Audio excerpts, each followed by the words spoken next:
안녕하십니까. 저는 성균관대학교 소프트웨어학과의 정지영 교수입니다. 오늘은 인터넷과 컴퓨터 네트워크 10번째 챕터인 Vehicular Networks for Internet of Things 해서 사물 인터넷을 위한 차량 네트워크에 대해서 공부를 하도록 하겠습니다.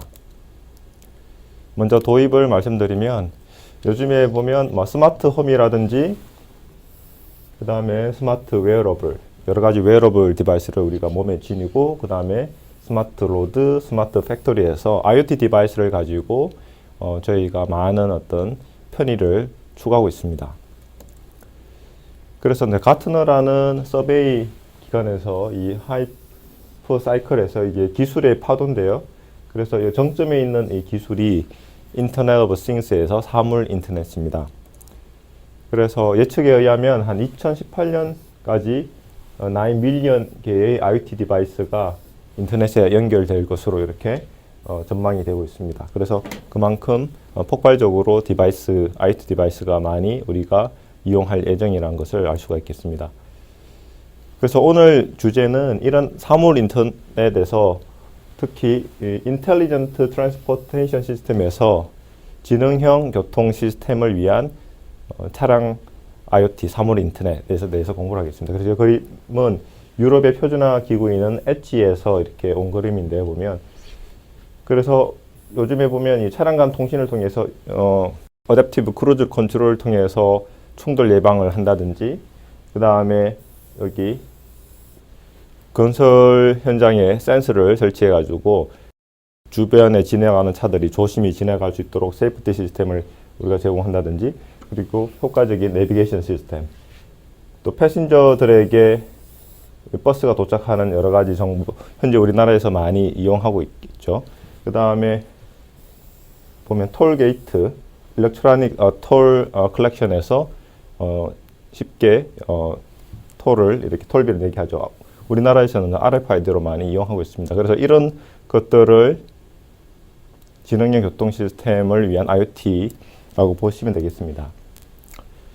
그리고 또 중요한 키워드가 사이버 피지컬 시스템즈 해서 CPS인데 이 CPS는 이 물리적인 이런 환경의 네트워크 시스템과 그리고 클라우드 기반의 사이버 시스템을 통신, 커뮤니케이션을 통해 가지고 연결해서 우리에게 필요로 하는 여러 가지 서비스를 제공하는 시스템을 CPS를 합니다.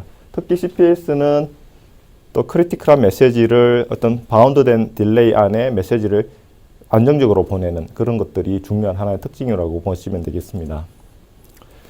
그리고 이 그림은 이제 구글의 셀프 드라이빙에 대한 하나의 그 이그젬플인데 여기 운전사가 실제로 그 시각 장애인입니다. 그런데 여기 셀프 드라이버 차를 타고 세탁소에 가가지고 이제 옷도 찾고 또 햄버거도 먹으면서 자동으로 운전하는 이런 것들을 보여주는 겁니다. 그래서 구글에서는 현재 이 구글 셀프 드라이빙 카를 거의 상용화 수준까지 만들었습니다. 하지만은 날씨가 좋을 때는 잘 동작하지만 악천후라든지 또 눈이 막 특히 오는 날, 비가 많이 오는 날 교통이 혼잡한 그런 상황에서는 아직까지 이 비전과 라이다라는 이 장비, 주변을 스캐닝하는 것들 또 카메라를 기반으로 한 이 비전 테크놀로지가 한계가 있습니다. 그래서 차량 네트워킹을 통해서 차들 간의 통신을 통해서 콜래보레이션 하는 것들이 필요로 하는 이유 중에 하나입니다. 그래서 스마트 카를 보시면 특히 여기 이제 카메라가 있죠. 카메라가 있는데 바깥을 관찰하거나 여기 안에 내부의 운전사나 승객들을 관찰하는 카메라 그 다음에 사용자들의 모바일 디바이스를 통해서 인터페이스를 제공할 수 있고요. 그리고 다양한 무선 인터페이스를 제공하죠. DSRC는 Dedicated Short Range Communication에서 이게 전용 단거리 커뮤니케이션에서 차량 네트워크를 위해서 디자인된 커뮤니케이션이고요. 그 다음에 3G, 4G LTE는 우리가 많이 사고 있는 이동 네트워크. 그 다음에 와이파이는 단거리에 있는 로컬 랜을 나타내고요. WiMAX는 그 와이어리스 랜 기술을 WAN 해가지고 넓은 지역, 몇 킬로미터를 커버할 수 있는 지역으로 사용하는 어떤 무선 랜 기술이라고 생각하시면 되겠습니다. 그리고 여기 보시면은 엑셀러로미터나 자이로스코프를 통해서 모션 센서를 통해서 도로면이라든지 차량의 이동 정보를 센싱할 수 있는 정보를 할 수 있는 센서들이 탑재되어 있고, 그 다음에 차 안에 이제 전용 컴퓨터를 통해서 여러 가지 컴퓨팅을 할 수 있는 이런 비클 전용 컴퓨터도 있습니다. 그래서 이런 센서와 디바이스를 통해서 운전자들이 쉽게 그리고 안전하게 운전할 수 있는 이런 시스템을 스마트 비클이라고 볼 수 있겠습니다. 두 번째는 모바일 어플리케이션에 대해서 우리가 한번 살펴보겠습니다. 그래서 이 모바일 어플리케이션에서 특히 이 차량 IoT 환경에서 스마트 로드 서비스를 크게 세 가지를 나누면 안전한 운전, 드라이빙 세이프티, 그리고 효율적인 운전, 드라이빙 이피션시, 그 다음에 여러 가지 데이터 서비스를 생각할 수 있습니다. 그래서 여기 그림 보시는 것처럼 차량 간의 통신을 통해서 충돌 예방과 차량과 보행자 간의 통신을 통해서 우리가 특히 횡단보도에서 나 아니면은 또 일반 도로에서 보행자가 불법으로 이렇게 도로를 걷는다 하더라도 이걸 감지해 가지고 안전을 보장할 수 있는 그런 시스템을 우리가 제공할 수 있고요. 그 다음에 내비게이션 같은 경우도 보다 또 인터랙티브하게 그리고 인텔리전트하게 내비게이션을 하기 위해서는 이 차가 여기 BQ 클라우드에 우리가 통신을 통해 가지고 현재 가고자 하는 목적지까지의 효과적인 경로 정보를 실시간적으로 공유를 할 수 있습니다. 그리고 또 도로의 노면 상태라든지 이런 걸 가지고 장애인이라든지 뭐 노인이라든지 그 다음에 뭐 여러 가지 임신한 분이라든지 그런 사람들이 쉽게 그리고 편하게 갈 수 있는 길을 제공할 수 있는 맞춤형 내비게이션 서비스를 제공할 수 있습니다. 그리고 데이터 서비스는 로케이션 베이스 서비스라든지 여러 가지 뭐 엔터테인먼트, 뭐 게임이라든지 멀티미디어 여러 가지 뭐 영화라든지 이런 것들을 제공할 수 있는 그런 어떤 서비스도 이 차량 네트워크를 통해서 제공할 수 있겠습니다. 그래서 스마트 로드 서비스를 크게 한 세 가지를 나눕니다. 세 가지를 나누면 자, 여기 보시면 첫 번째 세이프티 레귤레이션이 이렇게 있고요. 안전을 위한 거 이렇게 차량 간 통신을 통해서 그 다음에 방금 말씀드렸던 로케이션 베이스 서비스 같은 LBS 같은 서비스나 업로드 그리고 웹 브라우징, 이메일 이런 서비스를 또 제공할 수 있고요. 세 번째는 드라이빙 이피션시에서 효율적인 드라이빙을 제공해서 이렇게 차량이 컨젝트되든 체증이 일어나는 것들을 효과적으로 디투어해서 차량들을 효과적으로 전체 도로를 잘 효과적으로 이용하면 이게 트래픽을 잘 분산을 시킬 수 있습니다. 그렇게 해서 내비게이션을 좀 효과적으로 트래픽을 스프레드 아웃을 한다고 그러죠. 그 다음에 트래픽 라이트 컨트롤에서 여러분들이 아시는 그 교통 신호등을 내비게이션과 잘 조합하면은 잘 싱크로나이즈를 하면 효과적인 내비게이션을 할 수가 있습니다. 그리고 그린 비클 스피드 컨트롤에서 연비를 고려한 스피드를 가이드 라인을 줄 수 있는 그런 시스템을 또 저희가 차량용 IoT를 이용해서 제공할 수가 있겠습니다. 자, 첫 번째 예제로 보면은 이 도로 컨디션 모니터링인데요. 예를 들어서 택시가 이렇게 하는데 여기 어떤 홀이 있는 거예요. 그죠? 여기 장애물이 있다든지 아니면 도로에 균열이 있다든지 그런 상황에서 차가 갖고 있는 그 센서, 아까 우리 봤던 액셀러로미터 해가지고 가속기, 속도계를 통해서 노면이 이런 어떤 불규칙적인 어떤 스피드라는 걸 통해서 뭔가 문제가 있다는 것을 디텍션을 할 수가 있겠죠. 그래서 이것들을 이제 3D 액셀러로미터로 분석을 해가지고 센싱을 하죠, 그죠? 센싱을 하고 그 다음에 로우 커뮤니케이션 코스트인 DSRC라든지 다른 커뮤니케이션 이런 링크를 통해 가지고 실시간적으로 계속 데이터를 보내서 하이 애큐러시를 또 갖기 위해서 또 여러 large number of the 택시 해가지고 여러 택시들이 그런 정보들을 보내주는 것을 클라우드에서 애귤레이션에서 머신러닝 기법을 통해서 분석을 할 수 있습니다. 그래서 그런 어떤 센싱 데이터를 이렇게 러닝 기법을 분석해 보면은 이렇게 범프, 어떤 뭔가 둔덕이 있는 부분, 피즈, 어떤 구멍이라든지 그런 오목한 부분이 있는 거라든지 울퉁불퉁한 웨이브 길을 알 수가 있겠습니다. 그래서 이런 걸 가지고 효과적인 맞춤형 내비게이션 서비스를 제공할 수가 있겠습니다. 두 번째는 participatory cloud 모니터링인데요. 차들이 이제 보통 블랙박스 이제 카메라를 갖고 있는데 그러면은 이렇게 운전하는 동안에 한 차가 끼어들었어요. 그래서 충돌이 난다 그러면은 블랙박스 카메라를 통해 가지고 누가 과실이 있는지를 또 실시간적으로 이걸 경찰서라든지 아니면 그 보험회사라든지 이렇게 보내가지고 누가 과실인지, 그 다음에 또 사고가 일어났으니까 앰뷸런스 병원에 또 정보를 보내가지고 효과적으로 대처를 할 수 있는 그런 어떤 시스템이라고 보시면 되겠습니다. 그래서 이 클라우드 모니터링이라는 말은 아까 말했던 클라우드하고는 조금 다르죠, 그죠? 이 클라우드는 실제로 클라우드 시스템을 통해서 하고, 이 클라우드는 군중해서 주변에 많은 차들이 카메라가 있기 때문에 그 카메라를 가지고 우리가 정보를 수집해서 그걸 쉐어링함으로써 우리가 관찰을 할 수 있다는 그런 의미입니다. 그래서 그걸 이제 클라우드 모니터링이라고 하겠습니다. 세 번째는 이 MIT에서 개발한 건데, 여기 스마트폰을 이렇게 장착을 해서 여기 신호등 패턴을 감지하면 이 교차로의 신호등 주기를 알 수 있습니다. 그래서 그게 가장 맞는 스피드를 제공함으로써 연비를 이렇게 그 맥시마이즈 극대화할 수 있는 그런 어떤 시스템을 제공합니다. 그래서 여기 보시는 것처럼 접근을 쫙 했을 때 신호등이 곧 빨간불이 바뀐다 그러면 여기 속도를 예를 들어서 뭐 한 60km가 아니라 곧 바뀌니까 요걸 한 뭐 30km per hour 이렇게 바꾸면은, 그죠? 여기 있는데 속도가 hour로 바꾸면은 연비를 더 효과적으로 할 수가 있겠죠. 이런 안내 시스템을 그린 스피드 컨트롤이라고 하겠습니다. 그 다음에 네 번째로는 셀프 드라이빙 어시스턴트인데, 요거는 미국의 로체스터 인스티튜트 오브 테크놀로지라는 RIT라는 대학에서 개발한 건데요.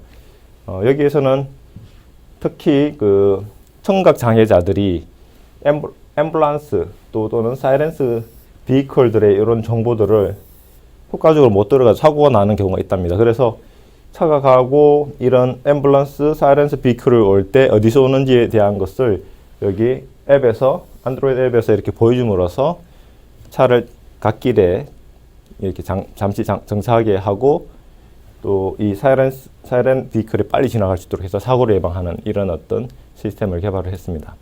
다음으로는 이 차량 IoT에서 효과적으로 응용을, 우리가 방금 봤던 이런 응용들을 제공하기 위한 비큐러 네트워크, 차량 네트워크에 대해서 살펴보도록 하겠습니다. 비큐러 네트워크를 위해서 일단 커뮤니케이션이 중요한데요. 이 커뮤니케이션은 어떤 원업 통신을 보통 말합니다. 그래서 인프라인 여기 보면은 그 RSU라고 하거든요. 로드사이드 유닛과 이 차량에 있는 또 OBU, 온보드 유닛 해가지고 그러니까 통신을 이렇게 합니다. 그래서 이걸 보통 Infrastructure to Vehicle I2V 커뮤니케이션이라 하고요.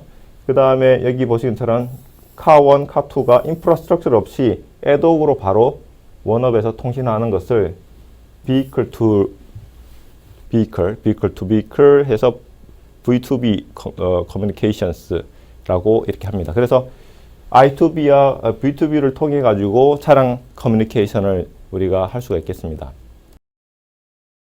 자, 그런데 비큐러 네트워크에서 딜레이 모델을 할 때 바로 우리가 언제든지 통신할 수도 있지만, 때로는 우리가 셀룰러 네트워크하고 조금 다르게 이 로드 네트워크 서비스만을 위한 이런 것들을 할 때 드라이빙 세이프티라든지 이피션시를 위해서 딜레이 바운디드 데이터 딜리버리가 필요합니다. 그렇지만 어느 정도 톨러런트한 딜레이를 우리가 허용할 수 있어요. 예를 들어서 우리가 내비게이션 할 때 필요로 하는 여러 가지 정보들을 RSU한테 받되 이걸 항상 끊임없이 받을 필요는 없지 않습니까? 우리가 교차로 갈 때마다 받는다든지 이렇게 하면 되겠죠. 그렇게 해서 통신 비용을 효과적으로 우리가 낮출 수가 있겠습니다. 그래서 이런 네트워크를 이제 Disruption Tolerant 네트워크를 하는데요. 그래서 여기서 패킷을 보내기 위한 여러 가지 라우팅이라든지 이런 걸 하기 위해서 패킷 딜리버리 딜레이에 대한 모델링을 우리가 할 수가 있습니다. 그래서 여기 보시는 것처럼 도로가 있고 차들이 이렇게 움직이고 있습니다. 그러면 여기 패킷을 현재 갖고 있는 패킷 캐리어 차량이 앞쪽으로 이렇게 애독 네트워크라고 차량들을 통해서 네트워크를 만드는 것을 애동 네트워크라고 합니다. 그래서 이런 애동 네트워크를 통해서 패킷을 이렇게 쭉 이렇게 보내고 앞에 있는 이 차량이 현재 진행하고 있는 방향에는 차량이 없기 때문에 패킷을 이렇게 지니고 캐리해서 계속 가서 로드 사이 유닛이 오면은 패킷을 보내는 이런 구조를 포워드 앤 캐리라고 합니다. 그래서 이렇게 포워딩 할 수 있는 구간을 포워딩 디스턴스, 캐리하는 구간을 캐리 디스턴스라고 이렇게 하겠습니다. 우리가 이제 비큐러 네트워크를 디자인할 때 한 4가지 특징이 있습니다. 첫 번째는 predictable vehicle mobility 해가지고 예측 가능한 차량 이동성, 그 다음에 로드가 보면은 그래프로 우리가 모델링 할 수 있도록 레이아웃이 있습니다. 그래서 로드 네트워크 레이아웃을 이용할 수가 있고요. 그 다음에 이러한 로드 네트워크 레이아웃 기반의 차량들이 따라 움직이기 때문에 트래픽 통계, 트래픽 스태티스틱스를 얻을 수 있습니다. 그래서 요런 거를 가지고 우리가 딜레이, 방금 봤던 우리가 딜레이, 디스럽션, 톨런트, 네트워크에서의 딜레이 계산을 할 수 있고요. 그 다음에 비클 트래젝토리를 통해 가지고 우리가 데이터 포워딩 할 때나 내비게이션 할 때 차량의 이동 이런 궤적을 가지고 우리가 플래닝을 할 수가 있겠습니다.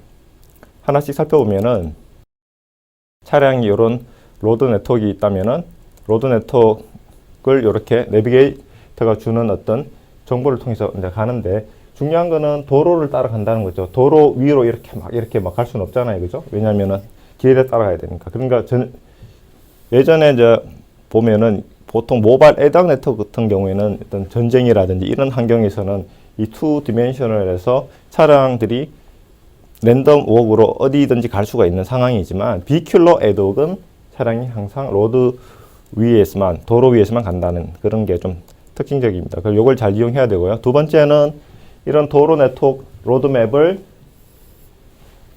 우리가 이제 그래프로 이렇게 모델링 할 수가 있습니다. 이렇게 그렇게 모델링 해가지고 이 로드 네트워크 그래프를 통해 가지고 우리가 데이터 포워딩을 할 때 또는 내비게이션 할 때 활용을 할 수가 있겠습니다. 그 다음에 통계 정보를 저희가 이제 얻을 수 있는데요. 이런 도로 구간에서 차량이 얼마만큼 자주 다니는지 해서 인터 라이벌 타임을 매저를 우리가 할 수가 있습니다. 그래서 이런 것들을 로드 세그먼트를 통해 가지고 우리가 매저를 이렇게 할 수가 있습니다. 그렇게 해보면은 이 도로 세그먼트에 차량들이 도착하는 이 인터 어라이벌 타임을 가지고 요게 보통 1 오버 남다 해서 남다가 유닛 타임에 도착하는 차량의 개수잖아요. 요걸 이제 역수로 취하면 요게 인터 어라이벌 타임이 됩니다. 요걸 가지고 차량의 덴시티를 알 수가 있겠습니다. 네 번째는 차량이 이렇게 주어졌을 때 내비게이터를 통해서 움직이는데 요걸 비클 트래젝토리라고 합니다. 그래서 여기 보시면 내비게이터 시스템이 제공하는 경로에 따라서 차가 이렇게 움직이겠죠, 그죠? 이러한 4가지를 이용해서 저희가 비큐러 네트워크를 연구를 보통 하는데요. 첫 번째가 차가 이제 AP한테 보내는 걸 vehicle to I 통신이라고 그러고요. 그 다음에 AP란 인프라스트럭처 노드가 원격에 있는 차들한테 보내는 게 I2B인데 멀티플한 멤버들한테 보내는 걸 멀티캐스트 해서 효과적으로 데이터를 포워딩하는 방법이고요. 그 다음에 이런 서비스를 제공할 때 인프라스트럭처인 AP를 얼마만큼의 개수를 어디에 디플로이를 해서 원하는 퀄리티 오브 데이터 딜리버리 할 것인가에 대해서 인프라스트럭처 노드에 대한 디플로이먼트에 대한 연구도 중요합니다. 그래서 여기에 대해서 연구에 대한 내용을 한번 살펴보겠습니다. 첫 번째 Vehicle to Infrastructure Data Delivery인데 이거는 이제 딜레이 톨러런트 또는 Disruption Tolerant Network DTN이죠. 거기에서 패킷을 보낼 때 여기 소스가 패킷을 여기 AP한테 보내는데 우리가 이제 이 아주 라이트 덴시티 차량들이 많지 않은 환경에서 네이버가 이렇게 빨간색 차와 노란색 차가 있으면 누구한테 패킷을 보내면 AP한테 전송이 될 것인가를 할 때 문제거든요. 그래서 한번 보면은 여기 빨간색 캐리어 1은 AP를 통해서 지나가지만 캐리어 2는 AP 커뮤니케이션 레인지 벗어나서 보냅니다. 이럴 때는 빨간색 비컬이 딜레이 하는 그 딜리버리 딜레이에 대한 에스티메이트 값이 한 100초고 그 다음에 캐리 2는 1000초입니다. 요거는 실제로 이게 딜리버리 하기 위해서는 이렇게 무빙하는 트래블 타임이 있겠죠. 그걸 고려해서 하는 거고, 얘는 이렇게 움직이다가 또 다른 쪽에서 AP를 만나는 그런 경우를 생각할 수 있습니다. 그런 경우에는 이런 에스티메이트 값을 캐리 1, 캐리 2가 소스 패킷을 갖고 있는 소스 비클한테 알려줌으로써 누구에게 넥스트 합을 해야 되는지를 알 수가 있겠죠. 그래서 이런 라이트 덴시티에는 캐리어 1이 좋지만, 이렇게 해서 캐리해서 가지만, 두 번째 같은 경우는, 자, 같은 시나리오지만 노란색이 보면 아까 천초라는 시간이 걸렸지만 얘한테 보내면은 다른 차들과의 데이터 포워딩을 통해 가지고 바넷을 통해서 더 효과적으로 보낼 수가 있겠죠. 자, 그런 경우에는 노란색 차한테 보내는 게 더 효과적입니다. 빨간색보다는. 그럼 노란색은 한 10초 만에 볼 수 있는 거죠. 그래서 이런 것들을 고려를 해서 라이트 덴시티 환경에서 차량의 덴시티와 차량의 이런 움직이는 트래젝터리를 이용해서 데이터 포워딩하는 그런 기법이 여기 아까 봤던 그 우리가 첫 번째 살펴보는 TBD라는 데이터 포워딩 기법입니다. 그래서 키 챌린지는 우리가 그 링크 원 웨이 로드에 대한 그 세그먼트에 대해서 패킷을 보낼 때 딜레이 톨러런트 아니면 디스럽션 톨러런트 네트워크에서의 포워딩을 위해서 딜레이가 얼마만큼 걸린 것을 우리 수학적으로 모델링을 할 수가 있습니다. 그래서 차량에 도착하는 arrival rate이 남다고 평균 속도가 V고 할 때 패킷을 갖고 있는 차량 소스 비클에 도착했을 때 이 포워딩을 하고 그 다음에 제일 앞에 있는 차가 캐리를 하겠죠. 그래서 포워딩 캐리를 고려해서 F와 LC를 계산해서 실제적으로 이 딜레이가 얼마만큼 되는지를 계산할 수가 있죠. 그래서 실제적으로는 여기에서의 논문에서는 도로 길이가 L 있고 그 다음에 LF를 우리가 람다와 V를 통해서 계산을 하면 요 구간이 바로 실제로 요 부분이 LC 해서 캐리 딜레이 됩니다. 캐리 딜레이를 평균 속도로 나누면은 실제로 이동하는 시간을 계산할 수 있습니다. N1이 실제로 커뮤니케이션을 통해서 포워딩하는 딜레이는 실제로 뭐 밀리세컨드라고 보면 캐리는 몇 세컨드가 걸리죠, 그죠? 예를 들어 여기에 뭐 한 1km가 된다면 그래서 포워딩 디스턴스는 실제로 무시하고 캐리 디스턴스가 중요한 다미넌트 팩터라고 했을 때 이런 포뮬러를 통해 가지고 딜레이를 계산할 수가 있겠습니다.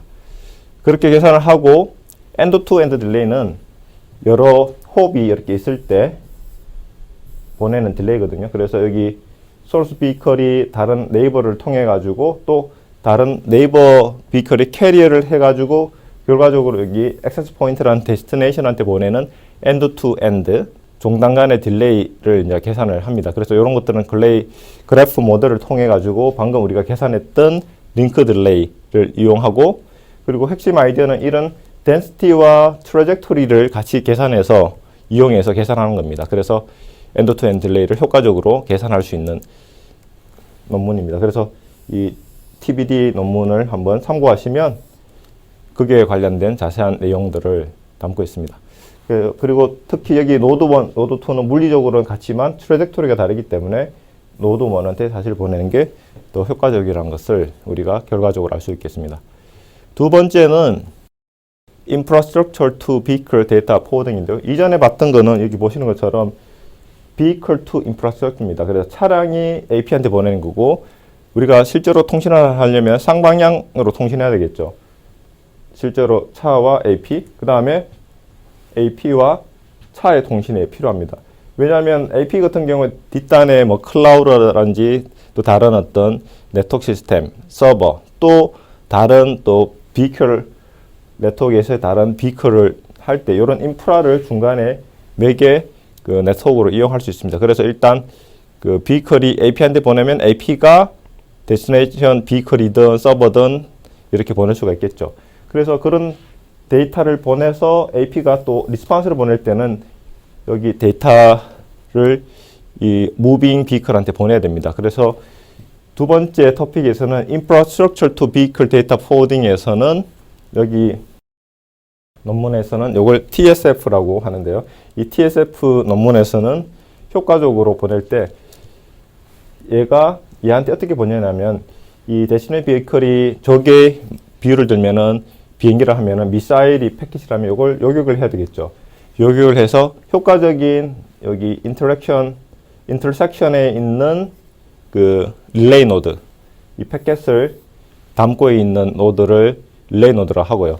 이 AP는 인터넷에 연결되는 노드를 AP라고 합니다. 그래서 여기 패킷을 쫙 보내서 패킷이 데스티네이션이 갈 때까지 기다렸다가 패킷을 받게 하는 그런 구조입니다.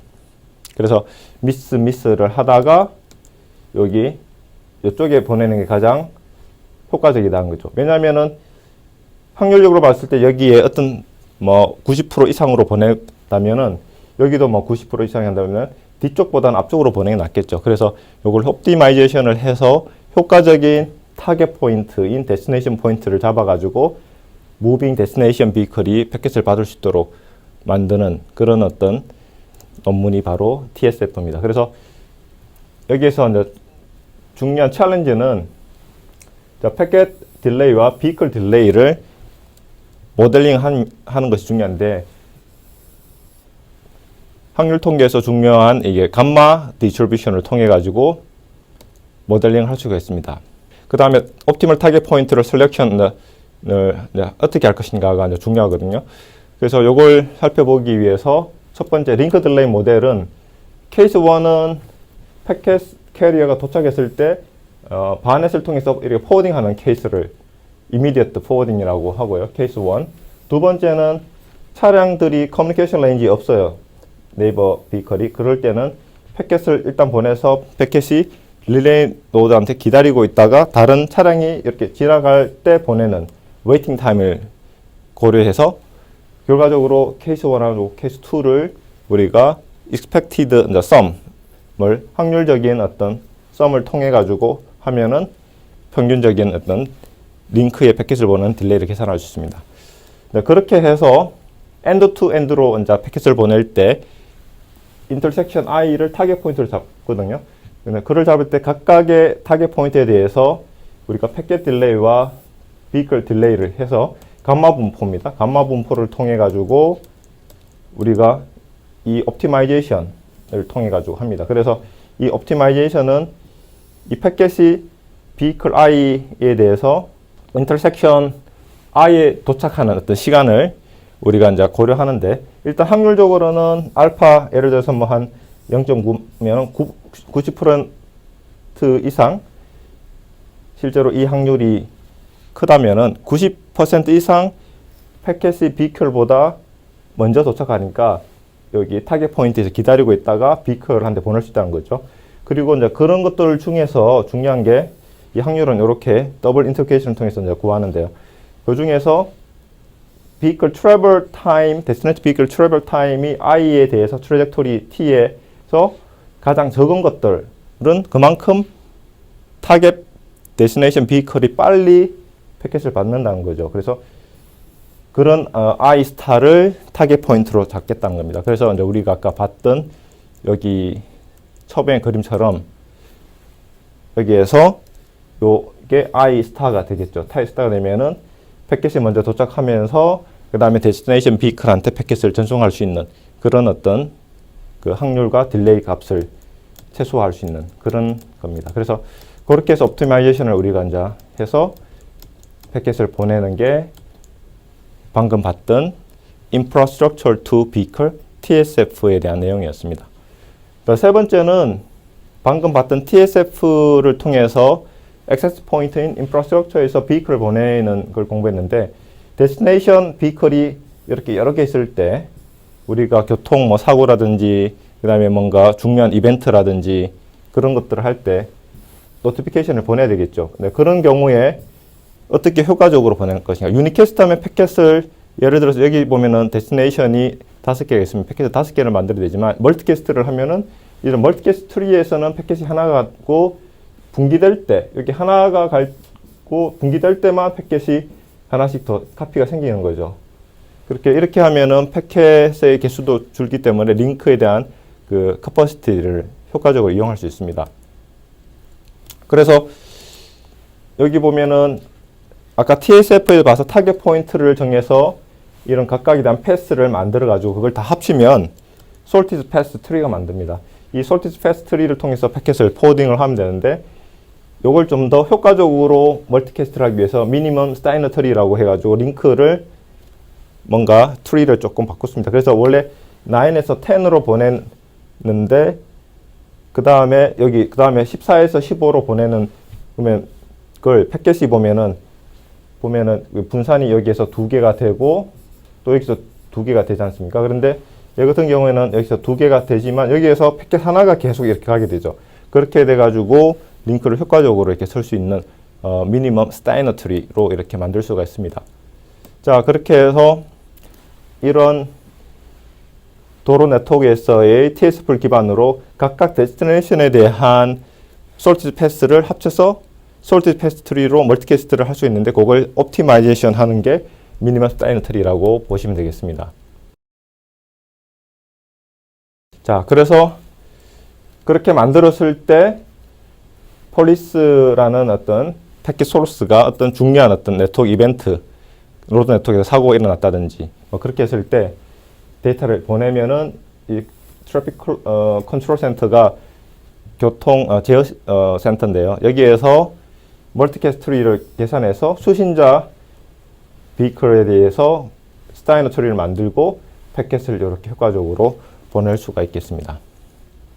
네 번째 주제는 인프라스트럭처 디플로이먼트에 대한 이슈인데요. 이 퀄리티 오브 서비스를 우리가 할 때, 데이터를 딜리버리 할 때 AP를 몇 개를 이렇게 디플로이 하냐가 중요한 문제입니다. 그래서 이것들을 왜냐하면 하나당 코스트가 있기 때문에요. 그래서 데스티네이션 비컬한테 딜레이를 우리가 계산했을 때도 우리가 원하는 딜레이 안에 들어오면서 AP를 몇 개를 보낼 것인가가 이제 중요한 이슈가 되겠죠. 자, 그렇게 이제 해서 이걸 하기 위해서는 보통 그 비클 인터섹션 세트 해가지고 그 비클이 실제로 인터섹션에 있는 AP를 통해서 데이터를 받거든요. 그 다음에 디렉티드 이제 엣지 세트 같은 경우에는 각각의 그 도로 세그먼트를 여기 방향성 그래프 이렇게 4에서 5, 5에서 4 가는 게 각각 그 방향성 그래프의 엣지라고 볼 수 있습니다. 그래서 엣지들을 이렇게 표시해서 우리가 최소한의 그 교차로의 AP를 디플로이를 함으로써 여기 다 커버할 수 있게 하는 거거든요. 이걸 우리가 수학적으로 그래프 시어리에서 이 셋커버라고 합니다. 이 셋커버라는 알고리즘을 통해서 우리가 최소한의 교차로를 선택해서 거기 AP를 디플로이하면 이 링크가 실제로 원하는 딜레이에 대한 값을 나타내거든요. 그것을 커버를 할 수 있는 겁니다. 그래서 여기처럼 2번과 19번 이렇게 하면은 모든 엣지들을 우리가 원하는 딜레이 커버할 수 있게 됩니다. 그리고 이제 네 번째 이제 주제로 넘어가겠습니다. 성균관대학교에서 현재 차량 IoT에 관련된 연구 내용을 한번 살펴보도록 하겠습니다. 첫 번째는 세인트라는 내비게이션 시스템입니다. 그래서 세인트라는 내비게이션 시스템은 이 도로 네트워크가 이렇게 주어졌을 때 여러분의 차를 마이카라고 이렇게 우리가 가정을 하겠습니다. 마이카라고 하면 자, 트래젝토리 1으로 갈 거냐 아니면 트래젝토리 2로 갈 거냐 이렇게 우리가 고민을 할 수가 있겠죠. 그죠? 그러면은 이거 보시면은 언뜻 보면은 트래젝토리 1으로 가는 게 좋겠죠. 차량들이 많지 않기 때문에. 그런데 여기 있는 차량들이 리라우팅을 통해 가지고 업데이트를 해 가지고 위쪽으로 다 가면 또 컨젝션이 생기겠죠. 그래서 이 세인트는 클라우드와 인터랙티브하게 통신을 하면서 또 셀프 어댑티브하게 어떤 관리자의 어떤 개입 없이 효과적으로 내비게이션 할 수 있는 그런 내비게이션 툴이라고 보면 되겠습니다. 그래서 기존에 한국에서 많이 이용하고 있는 SK 플래닛에서 제공하는 T맵이 레거시 어프로치죠. 그러니까 T맵은 실시간 정보를 기반으로 해가지고 차량들이 가장 옵티멀한 패스를 갈 수 있도록 하지만 이거는 차량 개개인에 대한 옵티마이제이션, 로컬 옵티마이제이션이기 때문에 도로 네트워크 전체를 보는 글로벌 옵티마이제이션에서는 뭔가 좀 부족한 점이 있습니다. 예를 들어 가지고 여기 보시는 것처럼 그 주기적으로 실시간 정보를 통해서 라우스를 업데이트를 하는데 그렇게 하면 모든 차량들이 각 개인에 대한 그 최적화된 걸 다이스트로 알고리즘 같은 숄트 패스로 하기 때문에 다른 차량들에 의한 미래 컨젝션을 고려하지 않습니다. 그래서 미래의 체증 때문에 차량들이 이렇게 이동하면은 컨젝션이 생기는 거죠.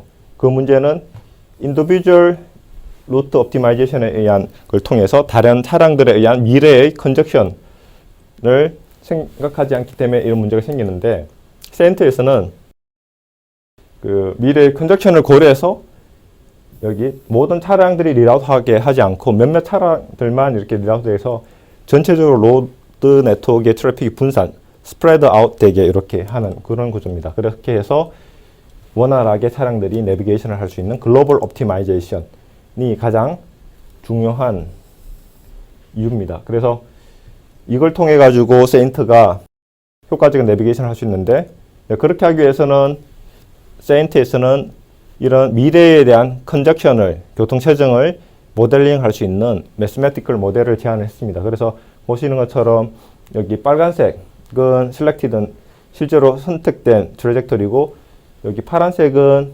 트래젝터리 캔디데이트 해가지고 이쪽으로 갈 수도 있고 안 갈 수도 있고 하는 겁니다. 그래서 실제로 만약에 선택한다면 여기 컨젝션에 대한 것을 이렇게 모델링 합니다. 그래서 차가 바로 진입하는 로드 세그먼트는 차가 하나 진입하기 때문에 컨젝션에서 차량 하나가 기여를 한다고 해서 여기 1이 되고, 미래는 일종의 레저베이션에서 시간에 반비례해 가지고 미래에 차량이 갈 거니까 거기에 반비례해서 트래블 타임이 길수록 컨젝션 컨트리뷰션이 좀 적어지거든요. 그렇게 해가지고 보시면 이렇게 되는 이 부분이 미래에 많은 차들이 모일 거다라는 걸 가지고 나의 차는 여기에 대한 구간을 좀 회피해서 가게 해서 전반적으로 도로 네트워크 컨젝션을 미니마이즈 해서 내비게이션을 할 수 있습니다.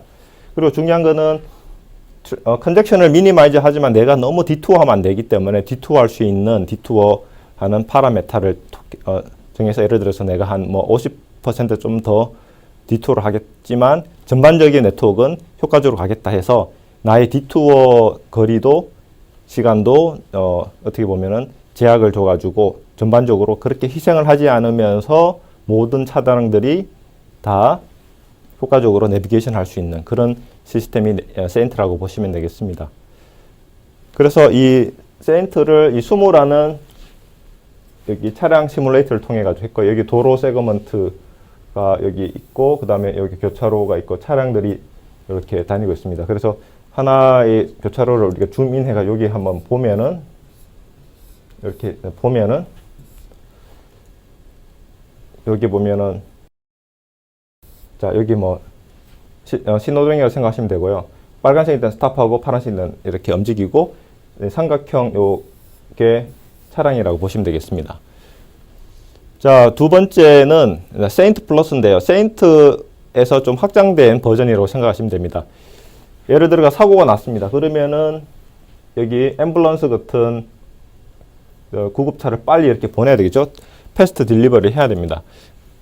그래서 인명을 구해야 되고, 두 번째는 사고가 난 지역이 보면은 보통 이 트래픽 잼, 컨젝션이 일어납니다. 그래서 주변의 차량들이 여기 또 진입하면은 또 2중, 3중으로 컨젝션이 일어나니까 우리가 효과적으로 여기에 근처에 가는 차량들을 미리 우회를 시킴으로써 트래픽 잼을 최소화시킬 수 있습니다. 그래서 이 두 가지를 해결할 수 있는 방안으로서 세인트 플러스가 제안됐습니다. 그래서 예를 들어서 사고가 났다 쓸 때 이 사고에 대한 노티피케이션이 만약에 없다면은 차량들이 이쪽으로 원래 지나가는 어떤 상황이었다, 내비게이터에서 간다 그러면은 차량들이 다 모여가지고 컨젝션이 일어나겠죠, 그죠?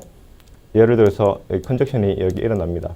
그러면 여기 차량이 모여가지고 컨젝션이 일어나는데, 두 번째는 액시던트 노티피케이션이 실제적으로 주어진다 하더라도 또 이렇게 그 계획 없이 이렇게 플래닝을 하면은 컨젝션이 또 일어날 수가 있습니다.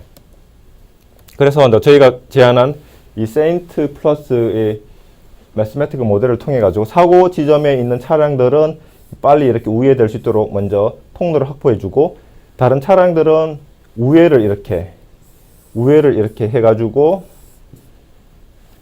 차량들이 컨젝션이 생기지 않게 하는 그런 기법입니다. 그래서 저희들이 이렇게 하기 위해서 존 베이스드라고 해가지고 이쪽 차량 사고가 난 지점을 존 0라고 하고 그 인접한 것을 존 1, 그 인접한 지역을 존 2 이렇게 해가지고 이 존에 대한 차량들에 대해서 내비게이션에 대한 팔로시를 다르게 함으로써 효과적으로 우회를 시킬 수가 있겠습니다. 자, 두 번째는 앰뷸런스를 이쪽에 보낼 때 이 앰뷸런스가 가는 패스에 아까 우리가 봤던 센트에서 봤던 컨젝션 값인 컨젝션 컨트리뷰션 값을 무한대로 만들어주면 다른 차량들이 그쪽으로 지나갈 수 없거든요. 그래서 이 앰뷸런스가 지나가고 나서는 지나가자마자 원 상태의 그 컨젝션 컨트리뷰션 밸류를 해주면은 차량들이 내비게이션 하게 해서 이 앰뷸런스가 빨리 이쪽으로 갈 수 있는 그런 어떤 통로를 확보해 줍니다. 자, 다음은 시뮬레이터인데요. 저희가 이 세인트 플러스를 이 미국의 미니애폴리스 다운타운을 기반으로 해가지고 사고가 여기 일어났다고 했을 때 이 수모라는 시뮬레이터를 통해 가지고 이벌레이션을 했습니다. 자, 세 번째 이제 주제로 넘어가겠습니다. 세 번째 주제는 로드 IoT 디바이스를 우리가 효과적으로 관리하기 위해서는 네이밍이 필요합니다. 그래서 뭐 RSU 같은 경우에는 얘는 어떤 로드에 있는데 로드 세그먼트에 어떤 옵셋에 RS1이 있다. 그래서 위치 정보를 포함해 주면은 우리가 효과적으로 관리를 할 수 있겠죠. 그죠? 마찬가지고 여기 트래픽 라이터에 대한 것도 위치 정보를 이렇게 포함을 할 수 있습니다. 그래서 요걸 이제 DNS 네임인데 위치를 포함한 DNS 네임을 통해 가지고 이런 차량 IoT 디바이스를 효과적으로 우리가 관리를 할 수가 있겠습니다. 디바이스 네임 제너레이션에서는 실제로 이 차라든지 아니면은 우리가 교통에 대한 차의 디텍션을 하기 위한 센서의 룹 디텍터라든지 그다음 로드 사이드 유닛이라든지 이런 것들을 우리가 그 네이밍을 우리가 할 수 있는 그런 기법들을 여기 논문에서 제안하고 있는데요. 그래서 룹 디텍터 여기 카메라 여기는 그 실제로 이제 트래픽 카메라로 보시면 됩니다. 룹 디텍터는 실제로 요 밑에 이렇게 가설되어 있고요. 실제로 매그네틱 필드 통해서 디텍션하는 게 룹 디텍터고 이 트래픽 라이트에 여기에 실제로 어떤 실제로 라우터에 해당되는 어떤 무선 라우터 또는 또 RSU라고 할 수도 있고요. RSU 라우터 통해 가지고 통신을 합니다. 그래서 통신을 통해 가지고 여기 네트워크에 대한 도메인 네임 정보들을 주면은 얘가 도메인 네임을 만들어 가지고 여기 duplicate address detection이라고 해서 도메인 네임에 해당되는 IP 주소와 매핑되는 걸 통해서 실제로 여기 네트워크를 실제로 물어봅니다. 이 네임에 대한 IP 주소를 쓰는지. 이 IP 여기서는 현재 IP 버전 6를 고려하고 있고요. 그래서 만약에 안 쓰면은 네임이 유니크하니까 등록을 하는 그런 구조고요. 자, 그 다음에 이 RSU가 그 네임을 컬렉션을 해서 데이터베이스 이제 DNS 서버에 있는 데이터베이스에 등록을 하게 됩니다. 그래서 그 등록하는 것들을 여기 DNS 다이내믹 업데이트를 통해서 등록을 하고요. 자, 그 다음에는 그 RSU1이 도메인 네임을 만들 때 위치 아까 봤던 우리가 어떤 도로 네트워크에 어떤 세그먼트에 어떤 옵셋을 갖느냐를 통해 가지고 위치를 알 수 있는데 그걸 알기 위해서는 보통 차량들이 GPS를 통해 가지고 위치 정보가 있습니다. 그래서 통신을 통해 가지고 RSU1이 이 차량의 거리, 커뮤니케이션 거리에 있다라는 걸 알 수 있죠. 그러면 우리가 트라이앵귤레이션이라든지 이런 기법을 통해서 로컬라이제이션, 위치를 알 수가 있습니다. 그 위치 정보를 가지고 클라우드에서 계산을 해서 RSU1에 대한 도메인 네임을 만들 수가 있겠습니다. 그렇게 해서 위치를 알 수 있는 도메인 네임을 우리가 확보를 할 수 있죠. 그렇게 하고 여기 관리자는 DNS 서버에 보면은 실제적으로 그 방금 우리가 공부했던 RSU라든지 그 다음에 룹 디텍터나 여러 가지 센서들에 대한 그런 도메인 네임 IP 주소를 갖고 있거든요. 그걸 이제 가지고 오면은 원격에서 관제를 이렇게 할 수가 있겠습니다. 자, 그래서 원격에서 그런 정보를 가지고 컨트롤을 이렇게 할 수가 있고요. 그 다음에 이제 비큐러 이제 맥 프로토콜인데요. 여기에서는 여기 그림에서 보는 것처럼 차량들이 이렇게 다니고 서로 이렇게 메시지 주고 받으면서 충돌을 예방을 해야 됩니다. 그래서 충돌을 예방하기 위해서 메시지를 효과적으로 주고받는데요. 여기에서의 논문에서의 아이디어는 이 로드사이드 유닛이 일종의 코오디네이트 역할을 합니다. 차량들이 메시지 주고받는 스케줄링, 정보 어떤 타임 슬롯에 메시지를 보내야 되는지를 실제적으로 할당을 해주는 겁니다. 그렇지 않으면 패킷들이 충돌이 돼서 효과적으로 통신을 할 수가 없습니다. 그래서 여기에서는 방향성 안테나와 트랜스미션 레인지, 전송 거리를 파워 컨트롤을 통해서 효과적으로 해서 컨커런트한 커뮤니케이션을 효과적으로 할 수 있는 그런 구조를 제공하고 있습니다. 자, 여기서도 중요한 아이디어가 차량의 이 키네맥티스 해가지고 차량이 움직일 수 있는 물리적인 우리가 그러니까 바로 이렇게 스트레이트 라인으로 가는 거와 라이트 턴, 랩 턴 하는 게 물리적인 법칙에서 하지 않습니까? 그냥 이렇게 막 틀고 이렇게 우리가 갑자기 그 라이트 턴, 랩 턴 하면 차량이 전복이 될 수가 있습니다. 그래서 차량의 그 물리적인 안전, 그 물리 운동성을 고려한 비큐러 키네맥티스를 통해서 리프레스 타임이라는 우리가 시간을 정해서 짧은 시간, 뭐 1초 또는 0.1초의 시간 동안 차량이 움직일 수 있는 여기 구역을 이 uncertainty area를 우리가 트래젝터리 컨트롤을 합니다. 그렇게 해서 통신을 할 때 송신자가 수신자 할 때 이걸 고려해 가지고 방향성 안테나를 통해 가지고 이렇게 커뮤니케이션 커버리지를 만들고 레인지도 여기까지만 커버하면 되겠죠. 더 이상 하면은 다른 차량의 커뮤니케이션 레인지가 충돌이 나면 효과적으로 통신을 할 수 없지 않습니까? 그래서 이런 메인 프로브 커뮤니케이션 레인지를 통해서 통신을 하고요. 그리고 방향 안테나에서는 이런 또 사이드 이펙으로 사이드 로브가 있습니다. 그래서 메인 로브뿐만 아니라 이것도 고려를 해서 커뮤니케이션을 계획을 해야 합니다. 자, 그렇게 해서 이 논문에서는 여기 STMAC이라는 또는 TMAC이라는 프로토콜인데요. 그래서 이 프로토콜에서 보시면은 V1이 V2한테 현재 차량의 그 스피드라든지 방향이라든지 뭐 가속도, 감속도, 뭐 브레이크 이런 정보들을 보내준다고 할 때 V1이 V2한테 보내고 V5가 V6, V3가 V4 이렇게 한테 이제 보낸다고 했을 때 그죠? 어떻게 할 것이냐가 중요하거든요. 그래서 동시에 이렇게 보내면은 충돌이 일어나지 않습니까? 그래서 슬롯을 다르게 해야 되고 그렇지만 V1하고 V3는 커뮤니케이션 레인지가 다르기 때문에 동시에 보낼 수도 있겠죠. 그죠? 그래서 V1, V3는 동시에 같은 타임 슬롯으로 보내고 V1하고 V5는 다른 타임 슬롯으로 이렇게 보내게 해야 됩니다. 그래서 그렇게 하기 위해서는 RSU가 타이밍 애드버타이즈먼트 프레임을 통해서 차량들을 등록을 시키고 그래서 스케줄링을 해서 여기 TF란 메시지를 보내주면은 여기 1번, 2번 같은 경우에는 자 1번, 3번 차량이 동시에 통신을 할 수 있게 하고요. 1번, 3번. 그 다음에 5번은 다음 타임 슬롯에서 통신을 하게 해서 충돌을 일어나지 않게 하면서 슬롯을 최소화할 수 있도록 하는 겁니다. 그래서 이걸 STMAC이 Spatial Temporal Coordination MAC 프로토콜이라고 이렇게 우리가 부르게 되었습니다. 그래서 STMAC에서 보시면은 그 여기 수모를 통한 그 차량의 모빌리티 정보를 우리가 모델링 하고요. 그 다음에 여기 네트워크 레벨에서 커뮤니케이션, 네트워크 레벨에서의 커뮤니케이션은 OMNet이라는 것을 통해서 합니다. 자, OMNet 플러스라는 시뮬레이터를 가지고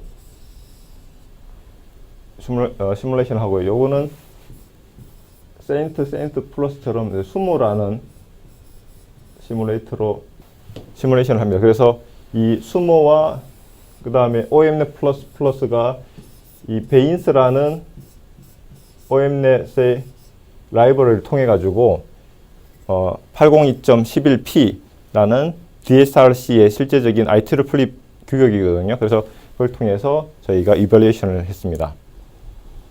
다음 주제는 STMAC을 이제 발전시켜 가지고 이제 클러스터링을 통해서 효과적으로 데이터를 업로드, 다운로드하고 그다음에 하이웨이에서 효과적으로 데이터를 주고받는 그런 시나리오를 우리가 연구를 하고 있는데 보면 STMAC은 얼번 로드 네트워크 같은 도심지 네트워크이고요. 이런 그 CMAC 같은 경우에는 데이터 업로드는 도심지 네트워크이지만 뒤에서 보는 여기 컬리전 어보이던스를 위한 클러스터링 베이스드 패스트 데이터 딜리버리는 하이웨이라고 보시면 되겠습니다. 그래서 이렇게 클러스터링을 통해 가지고 데이터 업로드 할 때 요 앞에 클러스터 헤더를 통해 가지고 다른 멤버들이 데이터를 보내서 효과적으로 업로드를 하게 하고, 그 다음에 두 번째는 자 클러스터를 만들어 가지고 클러스터 헤드가 타임 슬롯과 이 클러스터마다 또 다른 채널을 할당을 해 가지고 딜리버리 딜레이를 항상 보장하는 이런 구조를 만들 수가 있습니다. 그렇게 해서 컬리전이 일어나면은 여기에 컬리전이 일어나는 클러스터의 헤더가 주변에 있는 클러스터 헤더들한테 데이터를 보내면 이 클러스터에 있는 이 클러스터 헤더가 클러스터 멤버에게 전파를 이렇게 해서 사고에 대한 대응을 빨리 할 수 있는 그런 어떤 프로토콜을 저희가 시맥이라고 하고 있습니다. 연구를 하고 있는 주제입니다.